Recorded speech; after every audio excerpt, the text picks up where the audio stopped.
Line Mental Health. I'm glad you're here. If you haven't already, please take a moment to click that like button and subscribe to our channel. And don't forget to hit the bell notification so you don't miss any of our new content we share. Warning: this channel may contain material that is graphic and could potentially be a trigger for some. Viewer discretion is advised. Don't say I didn't warn you. Welcome back to the Blue Line Mental Health channel, where we focus on the well-being of those who serve and protect. Today, we are honored to welcome Wisconsin State Representative Adam Neylon, a leader who understands the critical role mental health plays in the lives of law enforcement professionals. Our officers face immense challenges every day: stress, trauma, and the weight of responsibility, all of which can take a toll on their mental health. Representative Neylon was gracious enough to accept my invitation to discuss this important issue and to work together towards meeting the needs of those who protect our communities. In this conversation, we'll dive into policies, initiatives, and real solutions aimed at ensuring law enforcement professionals have the support they need to stay strong both on and off duty. So join us as we shine a light on this important topic and work together towards a healthier, more resilient future for those who serve our communities. I'm State Representative Adam Neylon, and I'm in my 7th term in the state legislature, and I'm also a small business owner. I live in Pewaukee with my wife and 3 kids. Do you have any family or friends that are in law enforcement? Yeah, my grandfather was in law enforcement. He was a police officer in Elgin, Illinois. He was a veteran Marine, and then he climbed the ranks. He was one of the first ever motorcycle patrol officers in the country. Really? And he still has I have a picture of him in his motorcycle and his police uniform. He was, I think, climbed the rank to maybe like lieutenant of Elgin. I think he was like the 2nd ranked police officer in Elgin, Illinois. So my grandfather, and also I have a good friend who is in Milwaukee County Sheriff. You ever done any ride-alongs with anybody? Not for a long time. Oh, really? Yeah. It's been a while, and I'm friends with a lot of the guys in Pewaukee police. They're, I'm over there quite a bit, just chatting with them. Mm-hmm. But it's been a long time, so maybe I'll have to get back in the squad. Creation of Act 29 in 2021. Is there any legislation that you know of that's in the works that is address law enforcement mental health besides Act 29? That's a good question. I mean, I think when we did Act 29, I think there was a recognition of maybe it being a first step, right? So I think there is probably an appetite to revisit that potentially and kind of like look at maybe on the ground, like as we see like people actually living it, if there are changes that need to be made. I think that happens quite a bit in legislation and like enforcement, when you have a good idea maybe and you take a first step, but then when people actually see how it works on the ground, there's a lot of times there's changes, or there's like, hey, we need to go back and revisit like the funding or some of the parameters placed around this. So I think there is an appetite for that. I think there's also some willingness to look at funding issues. In terms of like looking at funding and maybe revisiting Act 29 and how it can work better, I think there has been things in moving for that. And also just to point out, like, I mean, I'm one of 99, right? So, and I'm not on the committees that necessarily work in this area. I'm not energy and utility, jobs in the economy, and oversight. So sometimes those issues, like while they're like percolating under the, like behind the scenes, they don't necessarily cross my radar until they're a little bit further along. So my guess is yes. I've heard of specifically the funding issue and revisiting 29, but there might be some other things in the works that I'm not aware of. With law enforcement having 3.5 traumatic events every 6 months, that's up to 200 in their 30-year career. Do you think that it might be something that Act 29 could address in maybe upping the number of instances, because it's currently capped at 3 for the entire lifetime? Is that something that the legislature might be interested in putting into the law? Mm-hmm. Yeah, I think it's a great point. I mean, when you look at the occurrences of PTSD and like are the possibilities for law enforcement, that certainly needs to be considered, right? Because like as you indicated, like police officers, they deal a lot in these high stress, traumatic environments, like almost every day in ways that we don't even really think about or want to understand, right? So I think that you make a good point. I think there's always a balance, right? As a lawmaker, when you're talking about like the state budget and when you're talking about like the amount of money we spend, like we always try to balance like looking at cost controls, and that might have been a reason for that. But when you're looking at like this issue and the long-term investment that we need to be making in law enforcement to keep our community safe, I think it makes sense. So there's other, since you brought up the budget, Mm-hmm. when it comes to funding for mental health for law enforcement, I know it's very difficult, but with the healthcare costs Mm-hmm. being so high and inflation being so high, has there been any kind of conversation about controlling what mental health or treatment can cost, or Mm-hmm. basically is there a way that we can control basically prescription drugs or Mm-hmm. mental health stuff that occur so that we can address it and help those that are struggling maybe to pay their bills or month to month on checks? Sure.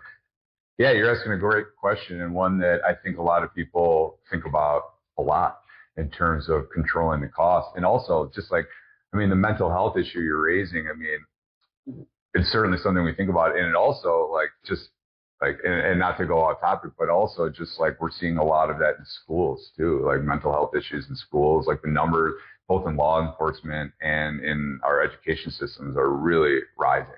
And I think part of that is just like an awareness.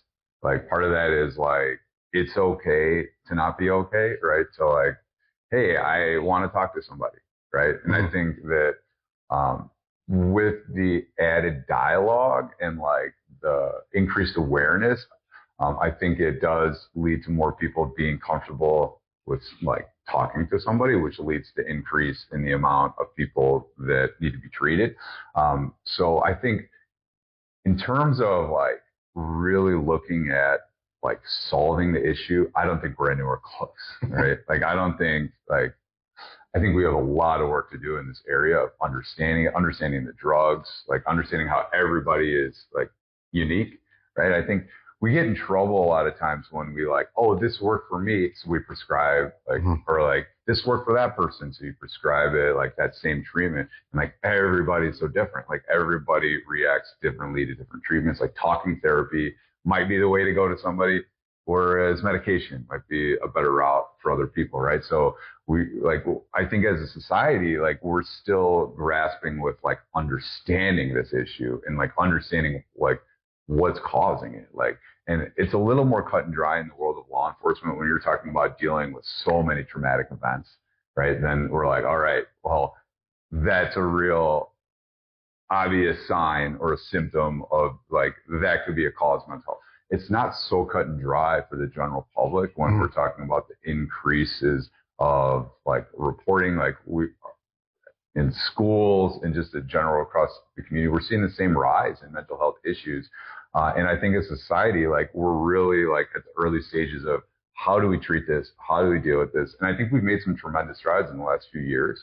And I think we'll be able to keep up that momentum in a way that maybe in a few years we'll be able to better treat people. But I think right now we're in a step of we're recognize it, we're taking steps, we're hopefully allocated additional funding.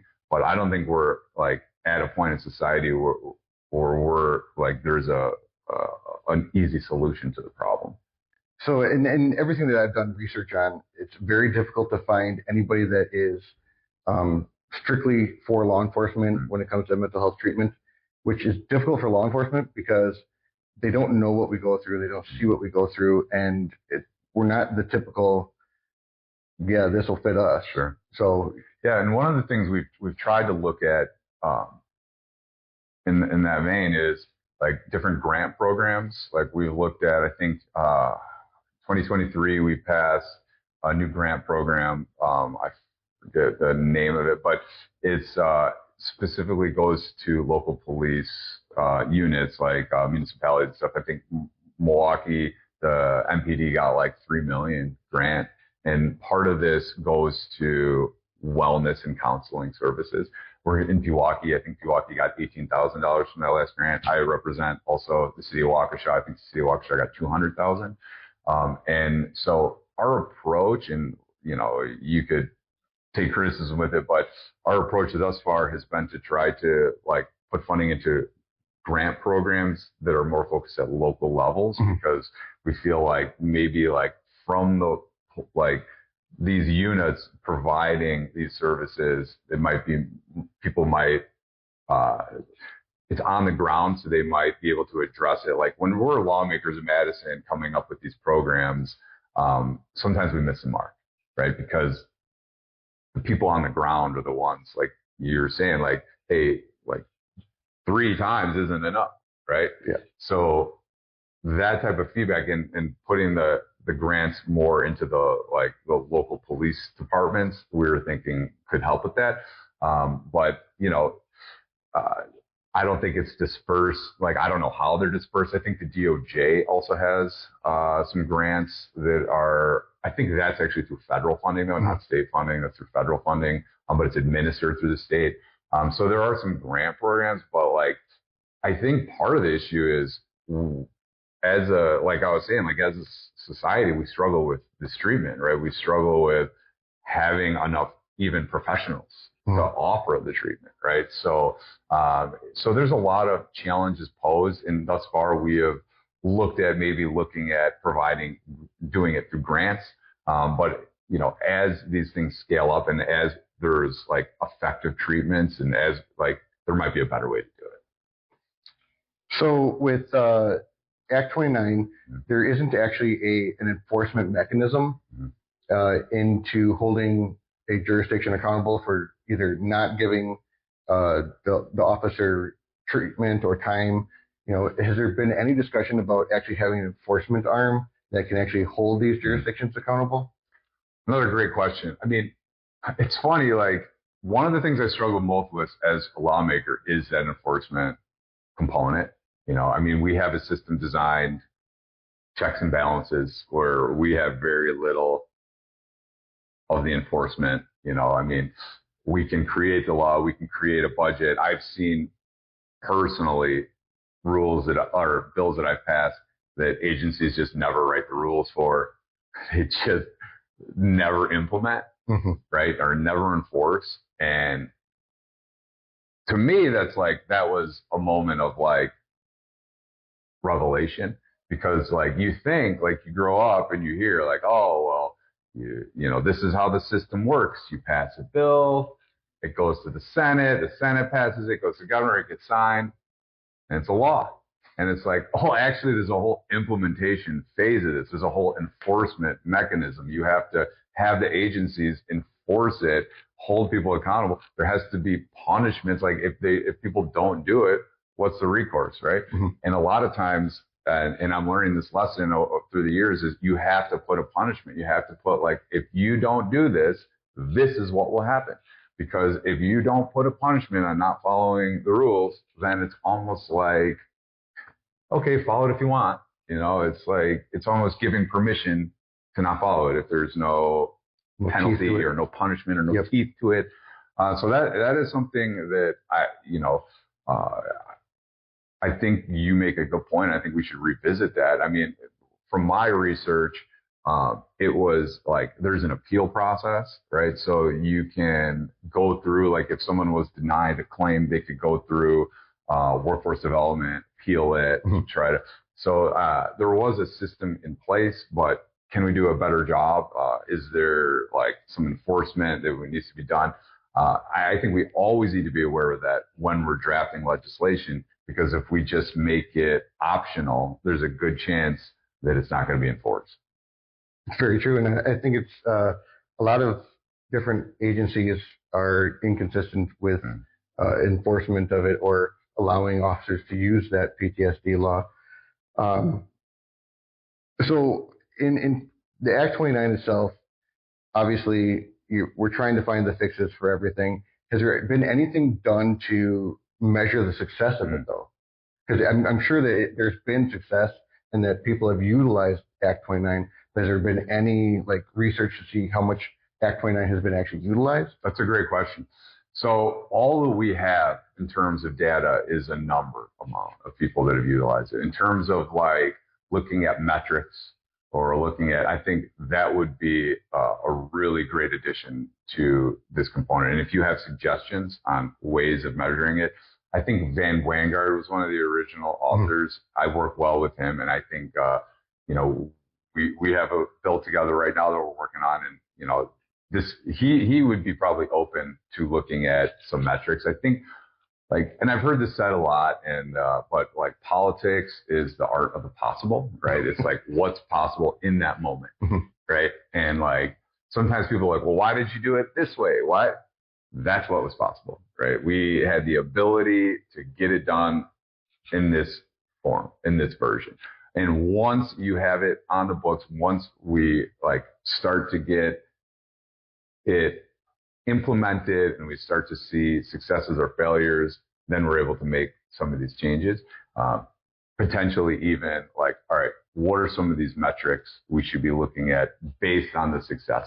I think the best legislation typically has these metrics built in originally. Like how can we, and you do see like a lot of legislation will be like, all right, after 4 years, you have to report to the Assembly Committee on Criminal Justice, or you need to file a report to DOJ, right?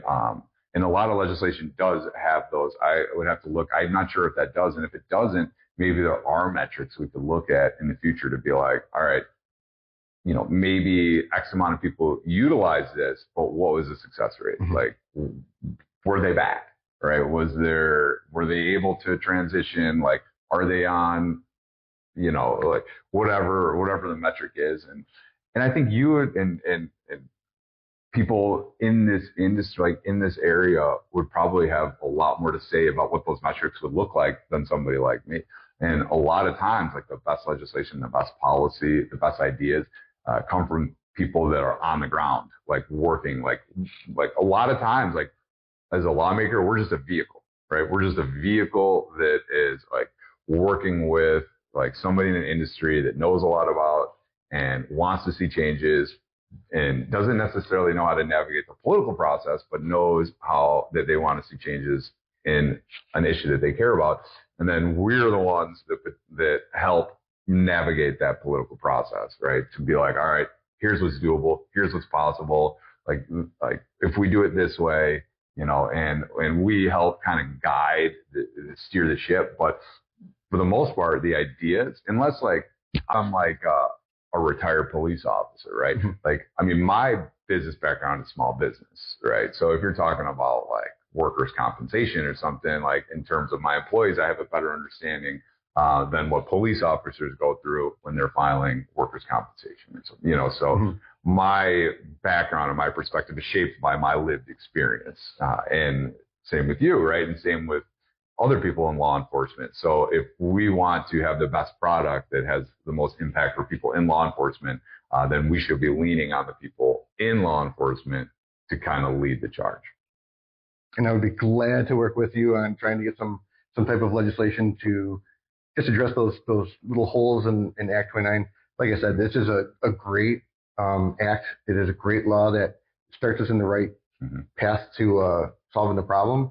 But and this is actually why we're in front of a long road, because there's a long road ahead of us. Sure. It's the road of infinity, because there's always going to be another struggle for law enforcement. There's always going to be that need for mental health treatment. But ultimately, it's something that I'm willing to fight for. I'm willing to be out there and help people to, if I can save one officer's life, that's all I need. Sure. So, yeah, and that's great. And I appreciate what you do. And, you could look at this and say it's a long and winding road, or you could look at it and say it's a way forward, right? It's a way forward, right? It's a path. You have a path forward to do something good, and I think I'd be happy to work with you in terms of if there are changes. I mean, it's not revolutionary to have like technical changes or to go back and be like, hey, this was a good step, but we need to like fill in the blanks here, how to make it a better product to make sure it's having the intended outcome, right? So I think that's a noble goal. And I mean, certainly like, we value and appreciate the role of law enforcement. So if we could be, helpful in any way, I'm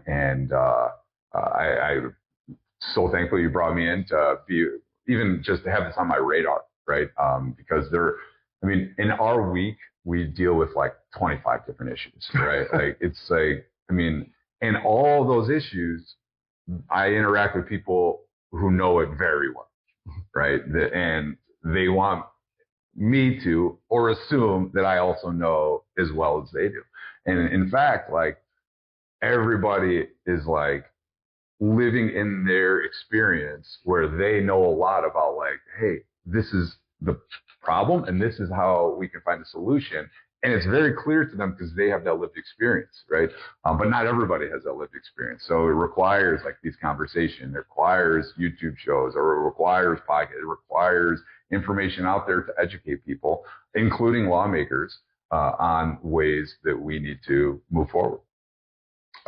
So with law enforcement having struggled in with the community the last, I'd say, 10 years, what would your message to the community be regarding law enforcement? Hang in there. We need you. We need you. I mean, it is so important, right? And I think law enforcement truly, like, I think you said 10 years. I mean, in the past few years, like, to see like law enforcement's like kind of like this wanting to be more in the community, wanting to like be a friendly face, like putting on, like they put on this fair here in Pewaukee, right? Like touch a truck, right? Like, I mean, like I personally, like, I don't know if it's like a community bias, like living in Waukesha County, but like people love the police, right? I mean, it's, like law enforcement is sacred around here. Like it's something that we value, and I would say that like nobody knows how difficult your job is, right? I mean, people can guess, right? But it's kind of like being a politician, right? I mean, like nobody really knows, nobody really knows. Like they're not aware of